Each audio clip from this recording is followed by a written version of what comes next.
15ാം നിയമസഭയുടെ അവസാന സമ്മേളനം ചില അസാധാരണ നീക്കങ്ങളുടെയും കൂടി വേദിയായി. മന്ത്രിസഭ അംഗീകരിച്ച നയപ്രഖ്യാപനത്തിൽ കൂട്ടിച്ചേർക്കലുകളും ഒഴിവാക്കലുകളും നടത്തിയ ഗവർണർക്കെതിരെയായിരുന്നു നീക്കം. ഗവർണർ ഒഴിവാക്കിയ ഭാഗങ്ങൾ മുഖ്യമന്ത്രി സഭയിൽ വായിക്കുകയായിരുന്നു. സർക്കാർ നടപടിക്ക് പ്രതിപക്ഷവും പൂർണ്ണ പിന്തുണ നൽകി. സർക്കാരും പ്രതിപക്ഷവും ഒരുപോലെ വിമർശനം കടുപ്പിച്ചതോടെ വിശദീകരണവുമായി ലോക്ഭവനും രംഗത്തെത്തി. അർദ്ധസത്യങ്ങൾ പ്രസംഗത്തിന്റെ കരടിൽ നിന്ന് ഒഴിവാക്കണമെന്ന് ആവശ്യപ്പെട്ടിരുന്നു എന്നാണ് വാദം. കേരളത്തിൽ മാത്രമല്ല, തമിഴ്നാട്ടിലും നയപ്രഖ്യാപന പ്രസംഗം ഏറ്റുമുട്ടലിലാണ് എത്തിനിന്നത്. പോയ വർഷങ്ങളിലെ പതിവ് പോലെ സ്റ്റാലിൻ സർക്കാരും ഗവർണർ RN രവിയും നയപ്രഖ്യാപന പ്രസംഗത്തെ ചൊല്ലി ഏറ്റുമുട്ടി. ഫെഡറൽ തത്വങ്ങളും ഭരണഘടനാ മൂല്യങ്ങളും ചോദ്യം ചെയ്യുന്നതാണോ ഗവർണർമാരുടെ ഇന്നത്തെയും ഇടപെടലുകൾ? ആദ്യം RDX. വിയോജിപ്പുകളുണ്ടെങ്കിലും നയപ്രഖ്യാപന പ്രസംഗത്തിലെ കേന്ദ്ര സർക്കാരിനെതിരായ വിമർശനങ്ങൾ ഗവർണർ വായിക്കുമെന്നായിരുന്നു രാവിലെ വരെ ലോക്ഭവൻ വൃത്തങ്ങൾ നൽകിയ സൂചന. എന്നാൽ സഭ പാസാക്കിയ ബില്ലുകൾ കെട്ടിക്കിടക്കുന്ന സാഹചര്യം നയപ്രഖ്യാപനത്തിൽ വന്നതോടെ വിമർശനം ഗവർണറുടെ നേർക്കായി. ഇതോടെയാണ് രണ്ട് പ്രധാന വിമർശന ഭാഗങ്ങൾ ഗവർണർ ഒഴിവാക്കിയത്.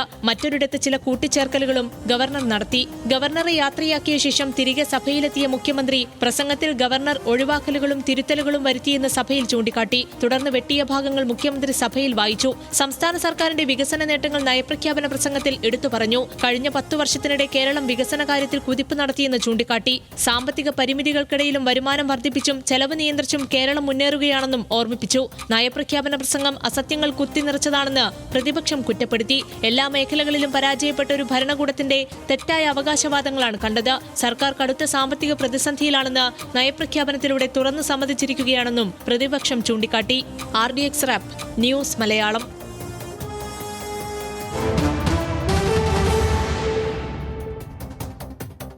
ഭരണഘടനയുടെ അന്തസത്തയ്ക്കും സഭയുടെ കീഴ്വഴക്കങ്ങൾക്കും അനുസൃതമായി മന്ത്രിസഭ അംഗീകരിച്ച നയപ്രഖ്യാപന പ്രസംഗമാണ് നിലനിൽക്കുന്നതെന്ന് ഗവർണർ ഒഴിവാക്കിയ ഭാഗങ്ങൾ സഭയിൽ വായിച്ചുകൊണ്ട് മുഖ്യമന്ത്രി പറഞ്ഞു. മന്ത്രിസഭ അംഗീകരിച്ച പ്രസംഗത്തിൽ നിന്ന് വ്യതിചലിക്കുന്നത് ഔദ്യോഗികമായി അംഗീകരിക്കില്ലെന്ന് സ്പീക്കറും വ്യക്തമാക്കി. ഭരണഘടനാ വിരുദ്ധമായ നിലപാടെടുത്ത ഗവർണറെ പ്രതിപക്ഷ നേതാവ് VD സതീശനും വിമർശിച്ചു. മന്ത്രിസഭ അംഗീകരിച്ച നയപ്രഖ്യാപന പ്രസംഗത്തിലെ ഖണ്ഡിക 12, 15, 16 എന്നിവയിൽ ബഹുമാനപ്പെട്ട ഗവർണറുടെ പ്രസംഗത്തിൽ ചില മാറ്റങ്ങൾ വരുത്തിയിട്ടുണ്ട്. നയപ്രഖ്യാപന പ്രസംഗത്തിൽ ബഹുമാനപ്പെട്ട ഗവർണർ ഒഴിവാക്കിയവ ഉൾപ്പെടുത്തിയും കൂട്ടിച്ചേർക്കലുകൾ ഒഴിവാക്കിയും മന്ത്രിസഭ അംഗീകരിച്ച നയപ്രഖ്യാപന പ്രസംഗം അച്ചടിച്ച് വിതരണം ചെയ്തിട്ടുണ്ട്. ബഹുമാനപ്പെട്ട മുഖ്യമന്ത്രി ഇവിടെ ചൂണ്ടിക്കാണിച്ചത് വളരെ സുപ്രധാനമായ ഒരു കാര്യമാണ്. നിയമസഭയെ ബഹുമാനപ്പെട്ട ഗവർണർ അഭിസംബോധന ചെയ്തുകൊണ്ട് നടത്തുന്നത് ഗവൺമെന്റ് വേണ്ടി ക്യാബിനറ്റ് അംഗീകരിച്ച പ്രസംഗമാണ്. അതിൽ നിന്ന് വിട്ടുപോകുന്നതോ വ്യതിചലിക്കുന്നതോ ആയിട്ടുള്ള പരാമർശങ്ങൾ ഔദ്യോഗികമായി അംഗീകരിക്കുന്നതല്ല. ഭരണഘടനാപരമായി ഗവർണർക്ക് ഇല്ലാത്ത അധികാരമാണ് ഗവർണർ പ്രയോഗിച്ചത്. പക്ഷേ ഗവർണറും ഗവൺമെന്റും തമ്മിലുള്ള തർക്കം എന്ന് പറഞ്ഞാൽ ഇപ്പോൾ ആളുകൾ ചിരിച്ചു തുടങ്ങി കേരളത്തിൽ. അതാണ് സ്ഥിതി. അപ്പോൾ മാത്രമല്ല,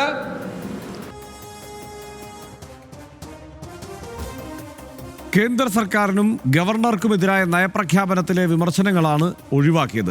മാറ്റം വരുത്തിയത് മന്ത്രിസഭ അംഗീകരിച്ച നയപ്രഖ്യാപന പ്രസംഗത്തിലെ 12, 15, 16 ഖണ്ഡികകളാണെന്ന് നേരത്തെ പറഞ്ഞല്ലോ. കേന്ദ്ര പ്രതികൂല സമീപനം കാരണം കേരളം ഗുരുതര സാമ്പത്തിക ഞെരുക്കം നേരിടുന്നു എന്നത് വായിച്ചില്ല. സംസ്ഥാന നിയമസഭ പാസാക്കിയ ബില്ലുകൾ ദീർഘകാലമായി കെട്ടിക്കൊടുക്കുകയാണെന്ന ഭാഗവും ഒഴിവാക്കി. നികുതി വിഹിതവും ഗ്രാന്റുകളും സംസ്ഥാനങ്ങളുടെ ഭരണഘടനാപരമായ അവകാശമാണ് എന്നത് തിരുത്തി. ഈ വാചകം എന്ന് എൻ്റെ സർക്കാർ കരുതുന്നു എന്ന് ചേർത്താണ് ഗവർണർ വായിച്ചത്. നയപ്രഖ്യാപന പ്രസംഗത്തെ പറ്റിയുള്ള വിവാദം അനാവശ്യവും അടിസ്ഥാനരഹിതവുമാണ് എന്നാണ് ലോക്ഭവൻ പറയുന്നത്. അസത്യങ്ങൾ പ്രസംഗത്തിന്റെ കരടിൽ നിന്ന് ഒഴിവാക്കണമെന്ന് ആവശ്യപ്പെട്ടിരുന്നു എന്നാണ് ലോക്ഭവൻ അതിനെക്കുറിച്ച് വിശദീകരിക്കുന്നത്. യുക്തമെന്ന് തോന്നുന്ന ഭേദഗതികളോടെ നയപ്രഖ്യാപന പ്രസംഗം തയ്യാറാക്കി വായിക്കാം എന്ന് സർക്കാർ അറിയിച്ചു.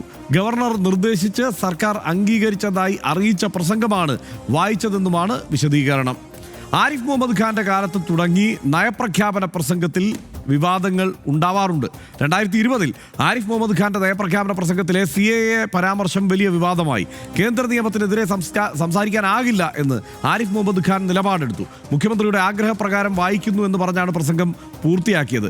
2022 രാജ്ഭവനിലെ ഉദ്യോഗസ്ഥ നിയമനങ്ങളിൽ സർക്കാർ ഇടപെടൽ ആരോപിച്ച് പ്രസംഗത്തിൽ ഒപ്പിടാൻ വിസമ്മതിച്ചു.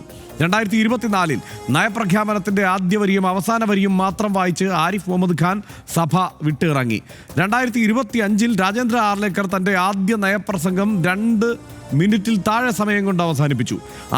അവസാന ഖണ്ഡികകൾ വായിച്ച് ബാക്കി സഭയുടെ മേശപ്പുറത്ത് വയ്ക്കുകയായിരുന്നു അന്ന്. ഗവർണർ RN രവിയും തമിഴ്നാട് സർക്കാരും തമ്മിൽ ഈ വർഷവും നയപ്രഖ്യാപനത്തെ ചൊല്ലി തർക്കമുണ്ടായി. കേന്ദ്ര വിമർശനം, ദ്രാവിഡ രാഷ്ട്രീയം, ദേശീയഗാന വിവാദം എന്നിങ്ങനെ എല്ലാത്തിലും ഗവർണറുടെ വിയോജിപ്പുണ്ടായിരുന്നു. സഭാ സമ്മേളനം തുടങ്ങുമ്പോൾ ദേശീയഗാനം അവതരിപ്പിക്കണം എന്ന നിർദ്ദേശം ഗവർണർ മുന്നോട്ട് വെച്ചു. തമിഴ് തായ് വാഴ്ത്ത് ആദ്യം പാടണമെന്ന് അറിയിച്ചതോടെ പ്രസംഗം നടത്താതെ ഗവർണർ RN രവി സഭ വിട്ടു. ദേശീയഗാനം അനാദരിക്കപ്പെട്ടു, ഭരണഘടനാപരമായ കടമ നിറവേറ്റിയില്ല എന്ന് ഗവർണർ പറയുന്നു.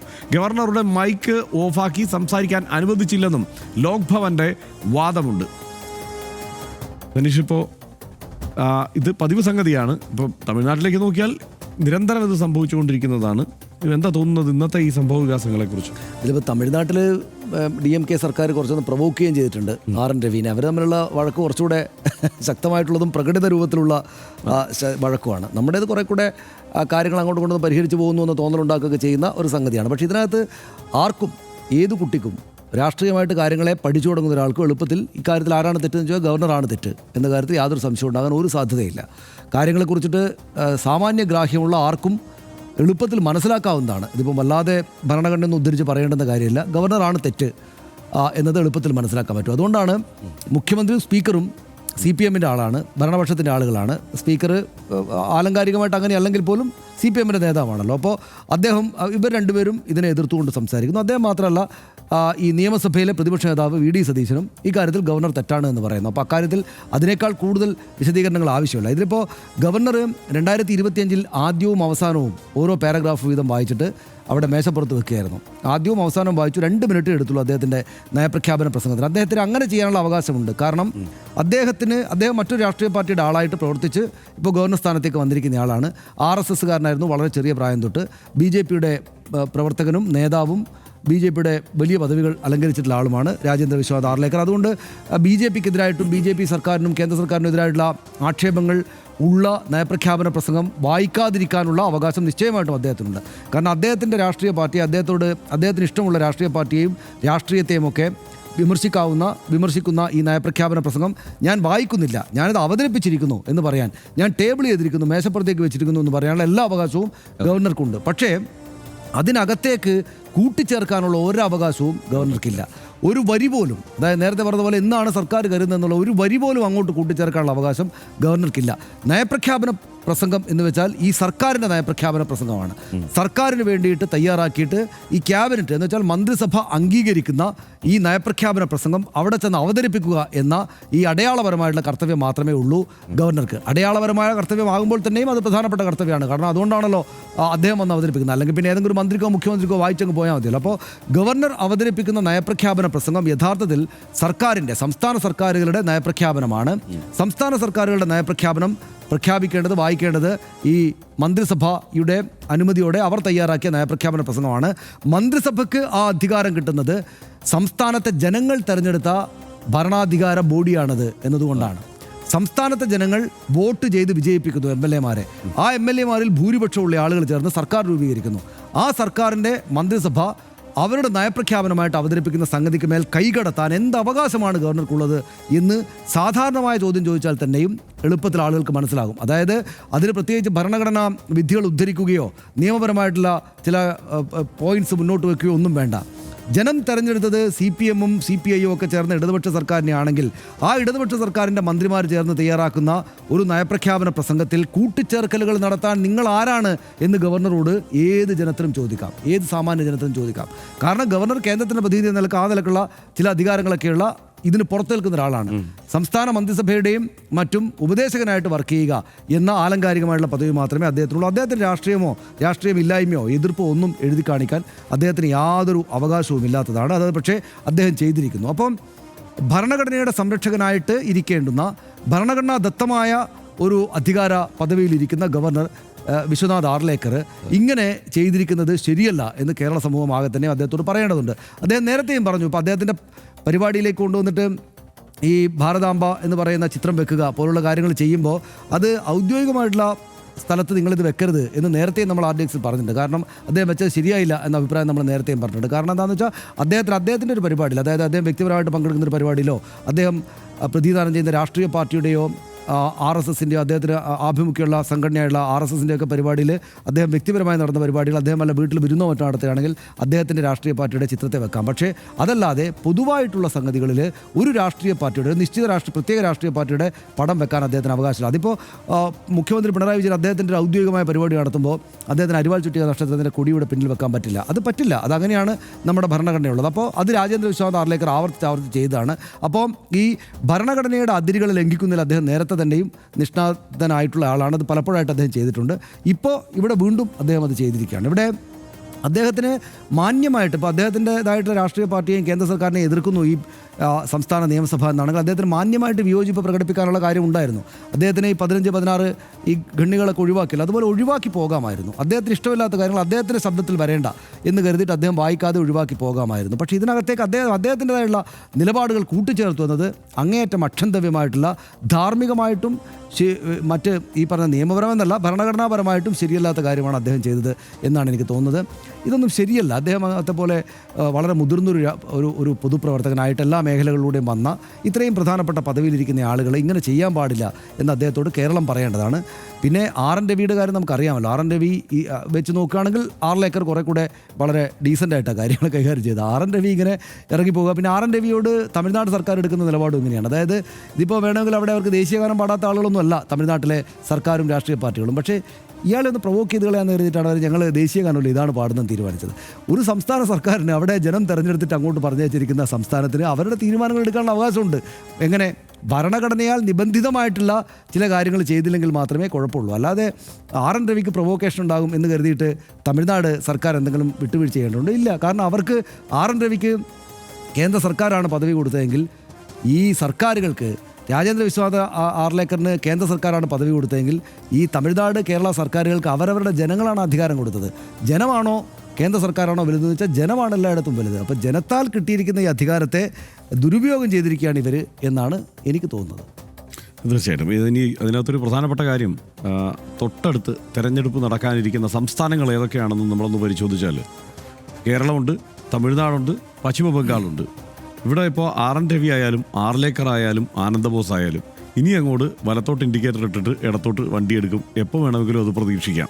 ആ നിലയ്ക്കായിരിക്കും ഇവരുടെ എല്ലാ പ്രവൃത്തികളും എന്നുള്ള കാര്യത്തിൽ സംശയമൊന്നുമില്ല. കാരണം കഴിഞ്ഞ കുറേ കാലമായി അങ്ങേയറ്റം രാഷ്ട്രീയമായി പ്രയോഗിക്കേണ്ട ഒരു പദവിയായി ഗവർണർ പദവിയെ കേന്ദ്ര സർക്കാർ മാറ്റി തീർത്തിരിക്കുന്നു എന്നുള്ളതാണ് സങ്കടകരമായ വസ്തുത. അത് നമ്മൾ പറയാതെ പോകേണ്ട കാര്യമില്ല. അപ്പോൾ അത് ആ നിലയ്ക്ക് തന്നെ നിയന്ത്രിക്കപ്പെടുന്ന ഒരു സാഹചര്യം ഇപ്പോഴുണ്ട്. ഇത്ര പരസ്യമായി ഞാനെന്തോ ഒരു പ്രതിപക്ഷ നേതാവിനെ പോലെ പ്രവർത്തിക്കേണ്ടതാണ്. ഇത്തരം ഈ പ്രതിപക്ഷ പാർട്ടികൾ അധികാരത്തിലിരിക്കുന്ന സംസ്ഥാനങ്ങളിൽ പോയാൽ ഞാനൊരു പ്രതിപക്ഷ നേതാവായി പ്രവർത്തിക്കേണ്ടതാണെന്നുള്ള ബോധ്യത്തോടെയാണ് ഈ ഗവർണർമാർ ഇങ്ങോട്ട് വരുന്നത്, അല്ലെങ്കിൽ അവരെ അതിനെ പ്രേരിപ്പിച്ച് ഇങ്ങോട്ട് അയക്കുന്നത്. അതുമല്ലെങ്കിൽ അവർ രാജാവിനേക്കാൾ വലിയ ദാസന്മാരായി ആക്ട് ചെയ്യുകയാണ് എന്നും പറയേണ്ടി വരും. കാരണം അനാവശ്യ കാര്യങ്ങളിലെല്ലാം പുകിലുണ്ടാക്കുക എന്ന കാര്യത്തിൽ സംശയമൊന്നുമില്ല. ഇന്നിപ്പോൾ വായിക്കാതെ വിട്ട വിഷയങ്ങൾ എന്തൊക്കെയാണ് സനീഷേ? ഒന്നെന്താണ്, ഗവർണർ ഇവിടെ നിന്ന് അയച്ച ബില്ലിന്മേൽ അടയിരിക്കുന്നു എന്നുള്ളതാണ്. സത്യമല്ലേ? അത് സുപ്രീം കോടതി വരെ പോയതല്ലേ? സുപ്രീം കോടതി അവസാനം ഏതെങ്കിലും സർക്കാരിനെ വിമർശിക്കുകയോ ഗവർണറെ വിമർശിക്കുകയോ അല്ലല്ലോ ചെയ്തത്. ഗവർണറെ ഈ നടപടിയെ അടക്കം വിമർശിച്ചുകൊണ്ട് കോടതി നേരിട്ട് ഇടപെട്ട് നിയമനങ്ങൾ നടത്തുമെന്ന് വരെ പറയുന്ന തരത്തിലേക്ക് പോയ സാഹചര്യം ഉണ്ടായിട്ടുണ്ട് കേരളത്തിൽ. തമിഴ്നാട്ടിൽ ഇത് തന്നെയാണ് RN രവി തുടർച്ചയായി ചെയ്തുകൊണ്ടിരിക്കുന്നത്. അവിടെയും നിയമ പോരാട്ടം നടക്കുകയാണ്. പശ്ചിമ ബംഗാളിൽ പിന്നെ ആനന്ദബോസിൻ്റെ കാര്യം പറയേണ്ടതില്ല. അവിടെ അത് എന്താണ് വധഭീഷണിയിലേക്ക് വരെ എത്തിച്ചേരുന്ന തരത്തിൽ സംഘർഷഭരിതമായ തരത്തിലേക്ക് മാറുന്നു. ED വരുന്നു, EDയെ തടയുന്നു. അങ്ങനെ വേറൊരു ഉത്സവം അവിടെ നടന്നുകൊണ്ടിരിക്കുകയാണ് പശ്ചിമ ബംഗാളിൽ. അങ്ങനെ എല്ലായിടത്തും ഗവർണർമാർ ആ നിലയ്ക്ക് അതാത് സംസ്ഥാന സർക്കാരുകളെ എല്ലാ തരത്തിലുള്ള ഫെഡറൽ മൂല്യങ്ങളെയും അട്ടിമറിച്ചുകൊണ്ട് മാറ്റിമറിക്കാനുള്ള ഒരു ശ്രമം ഈ തെരഞ്ഞെടുപ്പ് കാലത്ത് അത് കുറച്ചുകൂടി ആവേശത്തോടെ ഉണ്ടാവും എന്നതാണ് യാഥാർത്ഥ്യം. അതിവിടെയും ഉണ്ടായിരിക്കുന്നു എന്നുള്ളതാണ്. ഇവിടെ എനിക്ക് ഏറ്റവും സുന്ദരമായ ഒരു കാര്യം തോന്നിയത്, ഇവിടെ പ്രതിപക്ഷവും സർക്കാരും ഒറ്റക്കെട്ടായിട്ട് നിന്നു. കേരളത്തിൽ ഈ കാര്യത്തിൽ ഈ ഗവർണർ കാണിക്കുന്നത് തോന്നിവാസമാണ് എന്ന് പറയാൻ പ്രതിപക്ഷവും സർക്കാരിനൊപ്പം ഉണ്ടായിരുന്നു എന്നുള്ളതാണ്. പ്രതിപക്ഷത്തിന് വിമർശനങ്ങളൊക്കെ ഉണ്ട്. ഈ നയപ്രഖ്യാപന പ്രസംഗത്തിൽ പറഞ്ഞ കാര്യങ്ങളെക്കുറിച്ച് പ്രതിപക്ഷത്തിന് വിമർശനമുണ്ട്. പക്ഷേ എന്ന് വെച്ച് ഗവർണറുടെ സ്വന്തം നിലയ്ക്ക് തിരുത്തി വായിക്കാൻ പറ്റുമോ? അതായത് ഈ പാർലമെൻറ്റിൻ്റെ ജോയിൻറ്റ് സെഷനിൽ എല്ലായ്പ്പോഴും ഈ പറഞ്ഞതുപോലെ ഇതുപോലെ തന്നെ രാഷ്ട്രപതിയുടെ പ്രസംഗമുണ്ട്. രാഷ്ട്രപതി അവിടെ വന്ന് പ്രസംഗിക്കുമ്പോൾ ഇപ്പോൾ കർഷകരുടെ വരുമാനം 2022 ഇരട്ടിയാക്കുമെന്ന് 2016 പ്രസംഗിച്ചു. 2017 പ്രസംഗിച്ചു, 2018 പ്രസംഗിച്ചു, 2019 പ്രസംഗിച്ചു. അപ്പോൾ ഏതെങ്കിലും ഒരു സമയത്ത് രാഷ്ട്രപതിക്ക് തോന്നുകയാണ് ഇത് ചുമ്മാ ഇത് നാട്ടുകാരെ പറ്റിക്കുന്ന പരിപാടിയല്ലേ, തുടർച്ചയായിട്ട് ഇങ്ങനെ പ്രസംഗിച്ചു പോകുന്നത് ശരിയാണോ, അതുകൊണ്ട് ഞാനൊന്ന് തിരുത്തിയേക്കാം എന്ന് വെച്ച് തിരുത്താൻ പറ്റുമോ രാഷ്ട്രപതിക്ക്? ഇനി ഇവിടുത്തെ കള്ളപ്പണം മുഴുവൻ ഈ ഇന്ത്യയിൽ നിന്ന് കള്ളപ്പണം പുറത്തു കൊണ്ടുപോയി എല്ലാം നിക്ഷേപിച്ചിരിക്കുകയാണ്, എല്ലാം തിരിച്ചു കൊണ്ടുവരാൻ പോകാമെന്ന് 2014, 2015, 2016 പ്രസംഗിച്ചു. നോട്ട് നിരോധനം ഇവിടെ നടപ്പാക്കി. 2017 നോട്ട് നിരോധനമെന്നോ കള്ളപ്പണമെന്നോ ഒരക്ഷരം മിണ്ടിയിട്ടില്ല. അപ്പോൾ രാഷ്ട്രപതിക്ക് തോന്നുകയാണ് അതിനെക്കുറിച്ച് പറയാതെ എങ്ങനെയാണ് പോകുന്നത് എന്ന് പറഞ്ഞിട്ട് രാഷ്ട്രപതി തിരുത്താൻ പറ്റുമോ? അവിടെ അങ്ങനെ തിരുത്തി പറയാനുള്ള എന്തെങ്കിലും തരത്തിലുള്ള അവകാശമുണ്ടോ? അപ്പോൾ ഈ രീതിയിൽ ഇത് ഭരണഘടനാപരമായ ഉത്തരവാദിത്തമാണ് ഈ നയപ്രഖ്യാപന പ്രസംഗം എന്നുള്ളത്. അത് നടത്തിയിരിക്കണം. ആ കാര്യത്തിൽ ആര് പറയുന്നതാണ് നടപ്പാക്കേണ്ടത്? അത് മന്ത്രിസഭ തീരുമാനിച്ച് അവർ തീരുമാനിച്ച പ്രസംഗം അവതരിപ്പിക്കുക എന്നത് മാത്രമാണ് ആ നിലയ്ക്കുള്ള ഉത്തരവാദിത്വം. പാർലമെന്റ് ഇതുപോലെ തന്നെ 2 കോടി തൊഴിലവസരം വർഷാവർഷം സൃഷ്ടിക്കും എന്നുള്ളത് കേന്ദ്ര സർക്കാർ പ്രഖ്യാപിച്ചാണ്. നടന്നോ? ഇല്ല. 45 വർഷത്തിൽ ഏറ്റവും വലിയ തൊഴിലില്ലായ്മയാണ് ഇന്ന് ഇന്ത്യയിൽ നിലനിൽക്കുന്നത് എന്നുള്ളതാണ് കണക്കുകൾ. അപ്പോൾ രാഷ്ട്രപതിക്ക് തോന്നുകയാണ് എന്നാൽ ഈ കണക്കൂടെ സത്യസന്ധമല്ലാത്ത കാര്യങ്ങൾ ഇങ്ങനെ ഈ സർക്കാർ നിരന്തരം പറയുകയല്ലേ നയപ്രഖ്യാപനത്തിലൂടെ, എന്നാൽ പിന്നെ ഞാൻ ഇച്ചിരി തിരുത്തി വായിച്ചേക്കാമെന്ന് പറയാൻ പറ്റുമോ? ഇല്ല, അങ്ങനെ വായിക്കാൻ പറ്റില്ല. അപ്പോൾ ഇതാണ് വസ്തുത. അപ്പോൾ അവിടെ കേന്ദ്രത്തിൽ രാഷ്ട്രപതി ചെയ്യാത്തത് ഇവിടെ ഗവർണറും ചെയ്യേണ്ടതില്ല. ഗവർണർ ഉത്തരവാദിത്തത്തോടെ ആ മന്ത്രിസഭ, അതായത് ഒന്ന് ഈ ഫെഡറൽ തത്വങ്ങളുടെ ലംഘനം നടക്കുന്നു എന്നുള്ളത് അങ്ങനെ നിസ്സാരമായി കണ്ടു പോകാൻ കഴിയില്ല. ഇതിപ്പോൾ ഒരു ഇലക്ട്രൽ ഓട്ടോക്രസി ആണെന്നൊക്കെ പുറത്താളുകൾ വിലയിരുത്തുകയും യൂണിവേഴ്സിറ്റികൾ തന്നെ ആ നിലയ്ക്ക് വിലയിരുത്തുകയും ഒക്കെ ചെയ്യുന്ന പരിതാപകരമായ ഒരവസ്ഥയിലേക്ക് രാജ്യം പോകുന്നു എന്ന് നമുക്ക് ആവർത്തിച്ച് പറയേണ്ടി വരുന്നതിൽ സങ്കടമുണ്ട്. പക്ഷേ അങ്ങനെ ചെയ്യാൻ പാടില്ല. അങ്ങനെ ആവർത്തിച്ച് ഈ ആളുകളൊക്കെ വിലയിരുത്തുകയോ സർവകലാശാലകൾ തന്നെ വിലയിരുത്തുകയോ ഒക്കെ ചെയ്യുന്നതിൻ്റെ സാഹചര്യം എന്താണ്? ഇത്തരത്തിൽ പ്രാദേശികമായി ഈ നിലയ്ക്കുള്ള സ്റ്റേറ്റുകളെ നിയന്ത്രിക്കാനോ സ്റ്റേറ്റുകളെ ഈ മട്ടിൽ ഇല്ലാതാക്കാനോ ഉള്ള ശ്രമം നടക്കുന്നു. അത് പ്രത്യയശാസ്ത്രപരമായ ശ്രമമാണ്. അതുകൂടിയാണ് ഇവിടുത്തെ പ്രശ്നം. കാരണം വെറുതെ അങ്ങനെ ഒരു ഭരണാധികാരിക്ക്, ഇപ്പോൾ ട്രംപിന് അമേരിക്കയിൽ ഇരുന്നിട്ട് എല്ലാ സ്റ്റേറ്റിനെയും ഞാൻ കൈകാര്യം ചെയ്തു കളയും, അല്ലെങ്കിൽ ന്യൂയോർക്കിനെ ഞാനിപ്പോൾ ശരിയാക്കി കളയും എന്ന് പറയുന്നത് പോലെ ഇവിടെ പറയാൻ കഴിയില്ല. അതിൻ്റെ കാരണം എന്താണ്? ഇത് സ്റ്റേറ്റുകൾക്ക് ഈ അവിടെ പറയില്ല, അവിടെ പറഞ്ഞാലും അത് നടപ്പാവില്ല. അവിടെ പറയാമെന്നുള്ളതല്ലാതെ അവിടെ നടപ്പാവില്ല. അവിടെ പറയുമ്പോഴും അതിനെ ഒരു ഓട്ടോക്രസിയിലേക്ക് പോകുന്നു എന്ന് വിലയിരുത്തപ്പെടാതെ പോകാൻ കാരണം എന്താണ്? അത് പ്രത്യയശാസ്ത്രമല്ല, ഒരു വ്യക്തിയുടെ ചില തോന്നലുകളാണ്. ഇവിടെ അങ്ങനെയല്ല, ഒരു പ്രത്യയശാസ്ത്രമാണ് ഈ നിലയ്ക്കുള്ള ഇടപെടൽ നടത്തുന്നത് താഴെത്തട്ടിലേക്ക്. അപ്പോൾ ഇത് ആ നിലയ്ക്ക് അങ്ങനെയുള്ള ഈ സ്റ്റേറ്റുകളെ ഇല്ലാതൊക്കെ, സ്റ്റേറ്റ് എന്ന് പറയുന്നത് തന്നെ എന്താണ് ആഭ്യന്തര ശത്രുക്കളിൽ പെടുന്ന സംഗതിയാണെന്നുള്ള മട്ടിൽ തന്നെ വിലയിരുത്തപ്പെട്ടു പോയിട്ടുണ്ട് പ്രത്യയശാസ്ത്രപരമായി. അങ്ങനെ ഒരു സർക്കാർ ഭരിക്കുമ്പോൾ സംസ്ഥാനം എന്നുള്ളതൊരു വിഘടനവാദമാണ് എന്ന് വിലയിരുത്തുന്നവർ ഭരിക്കുമ്പോൾ ഇത് യൂണിയൻ ഓഫ് സ്റ്റേറ്റ്സ് എന്നുള്ള സങ്കല്പത്തെ തന്നെ ഇല്ലാതാക്കുകയാണ്. അതിനു വേണ്ടിയിട്ടാണ് ഈ ഗവർണർമാർ ഈ കഷ്ടപ്പാടെല്ലാം നടത്തിക്കൊണ്ടിരിക്കുന്നത്. പിന്നെ ഇലക്ഷൻ വർക്കുമാണ് നടത്തിക്കൊണ്ടിരിക്കുന്നത്. ആ ഇലക്ഷൻ വർക്കിൽ അവർക്ക് വേണ്ട രീതിയിൽ വിജയിക്കാൻ ഇവിടെ കഴിഞ്ഞില്ല. പക്ഷേ തമിഴ്നാട്ടിൽ എന്താ സ്ഥിതി? RN രവി അവിടെ ഈ അക്രമം എല്ലാം കാണിച്ചുകൊണ്ടിരിക്കുമ്പം വെളിയിൽ ADMK സർക്കാരിനെതിരെ മുദ്രാവാക്യം വിളിക്കാൻ അവിടെ ഉണ്ട്. ഓരോ സ്റ്റേറ്റുകളിലും ഓരോന്നാണ് സ്ഥിതി എന്നുള്ളതാണ് പ്രശ്നം. പിന്നെ ഇവിടെ VD സതീശൻ ഇറങ്ങി വന്നിട്ട് പറഞ്ഞെന്താ, ഈ കേന്ദ്ര വിഹിതം തന്നിട്ടില്ല എന്ന് പറയുന്നത് കണക്ക് വെച്ച് ഇത്ര തുക തന്നിട്ടില്ല എന്ന് സർക്കാർ നിരന്തരം പറയാറുള്ളതാണല്ലോ. അതേക്കുറിച്ചൊന്നും പറഞ്ഞിട്ടില്ല, അതേക്കുറിച്ച് പറഞ്ഞില്ല. അതായത് സ്പെസിഫിക്കായി അതിലേക്ക് കാര്യങ്ങളിലേക്ക് പോയില്ല എന്നുള്ളതാണ് VD സതീശൻ്റെ ആരോപണം. 6 ഏക്കർ എന്താണ് വായിക്കാതിരുന്നത്? അതായത് കേന്ദ്ര വിഹിതം തരുന്നില്ല എന്ന് പറഞ്ഞിട്ടുണ്ട്. അതായത് VD സതീശൻ ആവശ്യപ്പെട്ടത്രത്തോളം സ്പെസിഫിക്കായി പറഞ്ഞിട്ടില്ലെന്നേ ഉള്ളൂ. പക്ഷേ കേന്ദ്ര വിഹിതം തരാതെ സംസ്ഥാനത്തെ വീർപ്പ് മുട്ടിക്കുകയാണെന്നുള്ളത് 6 ഏക്കർ വായിച്ചില്ല. 6 ഏക്കറിന് ഇത് എന്തിൻ്റെ കേടാണ്? കാരണം ഇത് കേന്ദ്ര വിഹിതം തന്നില്ല എന്നുള്ളതോ തരുന്നില്ല എന്നുള്ളതോ അത് വേണ്ട രീതിയിൽ കിട്ടുന്നില്ല എന്നുള്ളതോ ലോക സത്യമായി ഇങ്ങനെ നിലനിൽക്കുകയാണല്ലോ. അത് ആളുകൾക്ക് അറിയാമല്ലോ. അത് 6 ഏക്കർക്ക് വായിച്ചാൽ എന്താണ് കുഴപ്പം? ഈ സംസ്ഥാനത്തിൻ്റെ മന്ത്രിസഭ പറയുന്നതല്ലേ കേൾക്കേണ്ടത്, അല്ലാതെ കേന്ദ്ര സർക്കാർ പറയുന്നതോ കേന്ദ്ര മന്ത്രിസഭ പറയുന്നതോ ആണോ 6 ഏക്കർ കേൾക്കേണ്ടത്? അല്ല. അപ്പോൾ ഇതിനെയെല്ലാം ഇങ്ങനെ ഒരു പുകമറ സൃഷ്ടിച്ചിട്ട് ഇപ്പോൾ ആളുകൾ ഇതിനെക്കുറിച്ചുള്ള വരുന്ന കമൻറ്റുകൾ ഞാൻ പറഞ്ഞുതരാം. കേന്ദ്രം പിടിക്കും, ഗവർണർ കണ്ടോടാ, ഗവർണറുടെ ഇടപെടൽ എന്ന മട്ടിൽ വിലയിരുത്താൻ ഇവിടെ കുറേ ആളുകളുണ്ട്. അവനവൻ്റെ സ്റ്റേറ്റ് എന്താണെന്നും ആ സ്റ്റേറ്റിൻ്റെ അവകാശം എന്താണെന്നും ഈ ഭരണഘടന നമുക്ക് തന്നിരിക്കുന്ന അവകാശം എന്താണെന്നും ഉള്ളതിനെക്കുറിച്ച് ബോധമില്ലാത്ത ചിലർ അതിനെക്കുറിച്ച് ആ നിലയ്ക്കൊക്കെ പ്രതികരിക്കും. പക്ഷേ ഇതാണ് വസ്തുത. കേരള തമിഴ്നാട് നിയമസഭാ തലങ്ങളിൽ നിന്നുയർന്ന ചോദ്യം അടിസ്ഥാനപരമായി ഇതാണ്. സംസ്ഥാനങ്ങളുടെ ഭരണഘടനാപരമായ ഫെഡറൽ അവകാശങ്ങളാണോ നിയമനാധികാരത്തിൻ്റെ തീരുമാനങ്ങളാണോ ജനാധിപത്യത്തിൽ പ്രധാനം? ഒറ്റപ്പെട്ട സംഭവങ്ങളല്ല ഇന്ത്യൻ ഫെഡറൽ സംവിധാനത്തിൽ ഇന്നീ കാണുന്ന സംഘർഷങ്ങൾ തമിഴ്നാട് മുതൽ പശ്ചിമ ബംഗാൾ വരെ, തെലങ്കാന മുതൽ പഞ്ചാബ് വരെ കേന്ദ്രത്തിന്റെ രാഷ്ട്രീയമായി അനുകൂലമല്ലാത്ത സർക്കാരുകളെ നിയന്ത്രിക്കാനും മെരുക്കാനും ഗവർണർ പദവിയെ രാഷ്ട്രീയ ആയുധമാക്കുന്ന നിലയാണ് രാജ്യത്ത് നിന്ന് നിലനിൽക്കുന്നത്. കേന്ദ്രാധികാരവൽക്കരണത്തിന്റെ അപകടകരമായ രാഷ്ട്രീയ പ്രയോഗമായി തന്നെ ഗവർണർമാരുടെ വെട്ടലിനെയും തിരുത്തലിനെയും ബഹിഷ്കരിച്ചിറങ്ങിപ്പോകലിനെയും ഒക്കെ കാണണം. ഭരണഘടനാപരമായ പദവിയെ ഭരണഘടനയുടെ ചട്ടക്കൂടിലേക്ക് തിരിച്ചു കൊണ്ടുവരണോ, അതോ ഫെഡറൽ ഇന്ത്യയെ കേന്ദ്രാധിപത്യ രാഷ്ട്രമാക്കി മാറ്റണോ എന്നതാണ് ചോദ്യം. ഗവർണർ പദവിയെ സംബന്ധിച്ച ഭരണഘടനാപരമായ വ്യക്തതയ്ക്കും കൃത്യമായ മാർഗനിർദ്ദേശങ്ങൾക്കും വേണ്ടി ശബ്ദമുയരേണ്ട ഘട്ടത്തിൽ ഇന്ത്യൻ ജനാധിപത്യം എത്തി നിൽക്കുന്നു എന്ന് RDX കരുതുന്നു.